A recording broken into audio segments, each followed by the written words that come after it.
Այսօր որոշ լրատվամիջոցներ Հայաստանում լուրեր տարածեցին, որ Էմպիրիկա ընկերությունը անցկացրել է հարցում, որը ցույց է տվել, որ Սամվել Կարապետյանի ռեյտինգը 1%-ով գերազանցել է այս խմբի ղեկավարի ռեյտինգին առաջի անգամ։ Այսինքն, եթե սա այդպես է, իհարկե որոշ հիմքեր կան մտածելու, որ վերջապես մեր հասարակությունը զարթնում է։ Իհարկե, սա կառաջացնի մի նոր հիստերիկ նոպա այս լրագրողի կողմից, վախեցած դեղին լրագրողի կողմից, նա կսկսի մեղավորներ ման գալ, անմիջապես կասի, որ Էմպիրիկան երևի KGB-ի ագենտներ էին բոլորը, կամ Վագների զինվորներ, կամ կասի, որ նրանք 20 տարի առաջ արյան անալիզ ու ֆլուրոգրաֆիա չեն հանձնել ու նրանցով պետք է դատախազությունը զբաղվի, կամ կասի, որ մեղքը նախկիններինն էր, Ռուսաստանինն էր, Սփյուռքինն էր, Արարատ լեռն էր, պատմական Հայաստանն էր եւ այլն, ինչ որ մեղավոր կգտնի։ Պարզ է, որ սա լավ նշան է, դրական նշան է, որ վերջապես մեր հասարակությունը զարթնում է։ Իհարկե սա կբերի ավելի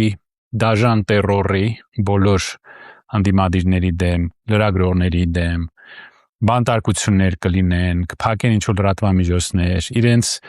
այս քարոզչական բանակը նոր ուժով կսկսի քարոզել, մարդկանց կվախացնեն, որ գան ընտրությունների բերեն իրենց ընտանիքի անդամներին, թե չէ գործից կազատեն, այսպիսի սպառնալիքներ արդեն լսում ենք,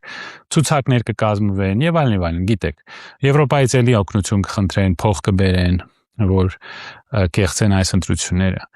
Եվ միաժամանակ տեսնում ենք մի նոր խայտառակության լուրեր, որ այս մարդը ստանում է այսպես կոչված խաղաղության պարգևավճար, Ղարաբաղը հանձնելու համար, Թավուշի գյուղերը հանձնելու համար, Մեղրին հանձնելու համար։ Մենք աշխարհում միակ ժողովուրդն ենք, հասարակությունն ենք եւ երկիրն ենք, որտեղ պարգև են տալիս, պարգևավճար են տալիս մարդկանց հայրենիքը հանձնելու համար։ Պատկերացրեք, որ Զելենսկուն արևմուտքը ասի զիջի Դոնբասը, զիջի Լուգանսկը, մի խոսա Ղրիմի մասին, զիջի Խերսոնը, գնա զիջումների, մենք կհռչակենք, որ սա խաղաղություն է։ Զելենսկուն այսպիսի բան չեն ասում, Զելենսկին չի զիջում, իր ազգը չի դավաճանում։ Եվ պատկերացրեք, որ Զելենսկուն պարգև տային, մրցանակ տային սեփական ժողովուրդը դավաճանելու համար։ Պատկերացրեք, եւ սրա անունը դնեն խաղաղության մրցանակ։ Սա միայն մեր մոտ է կատարվում, այս խայտառակությունը շարունակվում է։ Ես ուզում եմ ուղղակի հույս ունենալ, որ մեր հասարակությունը իսկապես սկսում է զարթնել,